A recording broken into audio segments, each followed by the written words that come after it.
नमस्कार, मेरा नाम डॉक्टर महिमा है। मैं होम्योपैथी कंसल्टिंग फिजिशियन हूँ भारत होम्योपैथी में। आज हम बात करेंगे कि 5 नेचुरल तरीकों के बारे में जिससे आप अपने सोराइसिस को हील कर सकते हैं। तो मैं आपको बताना चाहूँगी कि सोराइसिस होता क्या है। सोराइसिस जिसको हम आम भाषा में छाल रोग भी कहते हैं। छाल रोग मतलब कि आपकी चमड़ी पर, त्वचा पर होने वाली बीमारी होती है। इसके बहुत सारे रूप होते हैं। या तो पूरे शरीर पर हो जाती है जिसको हम सोराइसिस वल्गैरिस कहते हैं, या फिर ये आपके हथेलियों में होती है, या फिर पैरों के तलवों में होती है जिसको हम कहते हैं पाल्मोप्लेंटार सोराइसिस। अब दूसरी तरह का एक सोराइसिस होता है जिसमें आपकी जो चमड़ी है, जो आपकी स्किन है, वो बहुत ज्यादा लाल हो जाती है और स्किन हटने लगती है। उस टाइप को बोला जाता है इरिथ्रोडर्मिक सोराइसिस। इरिथ्रोडर्मिक सोराइसिस आपकी पूरी बॉडी पर फैल जाता है। बहुत ज्यादा पेनफुल ये कंडीशन होती है।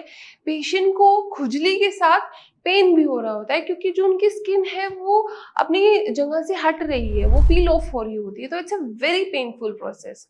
तो ये हुए कि सोराइसिस के कैसे रूप होते हैं, कि आपको सोराइसिस को कैसे पहचानना है, कौन सी सोराइसिस आपको हुई है। अब बात करते हैं कि 5 कौन से नेचुरल तरीके हैं जिससे आप अपनी सोराइसिस को हील कर सकते हैं। सबसे पहला और सबसे अच्छा तरीका है कि जैसे ही आप नहाकर निकल रहे हैं, अपनी नम त्वचा पर आप कोकोनट ऑयल अप्लाई कर लीजिए। कोकोनट ऑयल के अंदर बहुत अच्छी प्रॉपर्टीज होती है, वो इन्फ्लेमेशन को कम करती है क्योंकि कोकोनट ऑयल के अंदर एंटी इन्फ्लेमेटरी प्रॉपर्टीज है। सो यस, जैसे ही आप नहा के आ रहे हैं, अब जब आपकी बॉडी थोड़ी गीली है, उसी टाइम आप कोकोनट ऑयल को अप्लाई कर लीजिए। ये हुआ पहला नेचुरल तरीका जिससे ड्राइनेस से भी आप बच सकते हैं और खुजली से भी बच सकते हैं। सेकेंड है कि आप अपनी बॉडी को पहचानिए। कैसे पहचानना है बॉडी को? कि अगर आपको डाइजेस्टिव इशू रहते हैं, कि आपको खट्टी डकारें ज्यादा बनती है, एसिडिटी ज्यादा बनती है, तो समझ जाइए कि जो आपके और डाइजेशन है वो अच्छा नहीं है, मेटाबॉलिज्म आपका स्लो है। तो उन पेशेंट्स को, जिन पेशेंट्स को सोराइसिस के साथ डाइजेशन का इशू रहता है, उन पेशेंट्स को ज्यादा फैटी फूड या फिर जंक फूड या फिर गरम मसाले वाला खाना नहीं खाना है, मिर्च मसालों वाला खाना नहीं खाना है। ये चीज उनको अवॉइड करनी है। तो अगर आप अपने शरीर को समझ गए कि मेरे शरीर में मुझे डाइजेशन इशू है या फिर मुझे रेस्पिरेटरी इशू है, और उस जो बीमारी है, जो कारण आपको सोराइसिस का दिख रहा है कि ठीक नहीं हो रहा है, इसलिए मेरा इम्यून सिस्टम हेल्दी नहीं है, उस कारण पे काम कीजिए।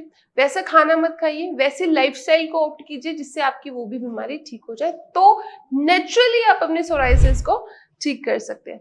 थर्ड तरीका है कि आप ग्रीन टी पीना शुरू कर दीजिए। ग्रीन टी में भी बहुत अच्छे एंटी इन्फ्लेमेटरी प्रॉपर्टीज होती हैं। ग्रीन टी, जो लोग बहुत ज्यादा चाय के शौकीन हैं, उनके लिए ऑल्टरनेटिव भी है, और ग्रीन टी से आप अपना मेटाबॉलिज्म एक्टिव कर सकते हैं एंड आपके शरीर में जो इन्फ्लेमेशन हो रही है सोराइसिस की वजह से, उसको भी आप रिड्यूस कर सकते हैं। फोर्थ तरीका है कि आप अपनी अगर आपका वेट बहुत ज्यादा है तो अपने वेट को मैनेज करके रखिए। अब वेट कैसे मैनेज होगा? अपना लिपिड प्रोफाइल करा लीजिए। अगर कोलेस्ट्रॉल हाई है तो आज एक्सरसाइज करने शुरू कर दीजिए और फैटी रिच फूड आज से ही बंद कर दीजिए। पांचवा नेचुरल जो तरीका है वो है कि नहाते वक्त आप कोशिश कीजिए कि बहुत ज्यादा हार्श और केमिकल युक्त आप जो प्रोडक्ट्स हैं वो यूज ना करें। आप बेसन का उपटन से नहाने की कोशिश कीजिए, वही आप उपटन से अपनी स्किन को क्लीन कीजिए। इससे क्या होगा? आपकी स्किन केमिकल से बचेगी, जो केमिकल यूज करने के बाद जो ड्राइनेस आती है उससे बचेगी, और बेसन के उपटन से आपकी जो स्किन है वो सूद होगी और जो एक्सेसिव लेयर फ्लेकिंग हो रही है वो भी रिड्यूस हो जाएगी। तो ये 5 तरीके अपनाइए और अपने सोराइसिस को हील कीजिए। धन्यवाद।